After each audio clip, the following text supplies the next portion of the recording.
لكم شهادة السواقة. المرأة العربية يا جماعة، وابدا طالع لكم شهادة السواقة. الفاحص طبعا اذا كان مسلم بيرتد، واذا كان واذا كان ماله مسلم بيأسلم، بيشهد، بيقول اشهد ان لا اله الا الله واشهد ان محمد رسول الله. طوله متر 20، الله وكيلك، طوله متر 20، بتركب لك بسيارة حديثة. الفاحص بيقول لها وقفي دقيقة، بيعلي لها الكرسي، بيقصروا اجريها، ما عاد بيوصلوا على الدعسات، بينزل لها الكراسي، ما عاد بتشوف قدامها. لكن بيقولوا لكم ليش عم بتكلف شهادة السواقة 12000 يورو للمرة بأوروبا، و6000 يورو، و7000 يورو، طولها متر 20، قصيرة وسمينة. الفاحص عم يقول لها يا الله ما الذي تراه زناي، ولك انت شو انت شو. وبتطلع بدها السوق، قال يعني بتضل بتكلف 12000 يورو.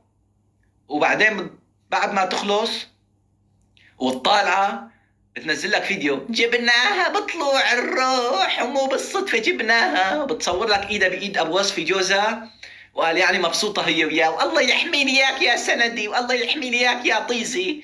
وبعدين ما بتشوفها غير متعباي بشي مول او بشي رصيف او بشي حاوية او بشي حيط، وبتقول لك الله لا يوفقه هالفاحص، 12000 يورو كلفتني، ليش هيك غالي؟ قرب الترحيل خادم لك لطيزنا، يعني مبالك انا مبسوط يعني يا خرا؟ العائلات بينقهروا مو انا. جبناها بطلوع الروح، بتمسك لك ايد جوزها، وبس يوصلوا على البيت بيعلقوا.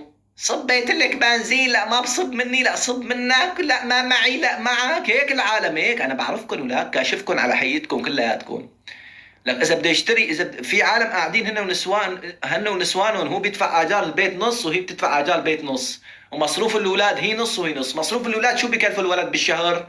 اللي عم ياكلوا منه عم ياكلوا منه. الولد بكلفه مصروف بالشهر يمكن 20 يورو انكترت، تمام؟ ما بكلفوا الولد لانه لا عم يشتروا ثياب ولا عم يشتروا شيء، بس هالاكل بطاطا وبيض، بيجيبوا متافل بطاطا وبيض وبيض وبطاطا. لحتى بالمدرسه بيطعموا لكم اولادكم، لا تكذبوا على طيزنا وتيجي تقولوا انه نحن مصروف اولاد. تكذبوا على اهل سوريا، علي لا تكذبوا لانه انا كاشفكم.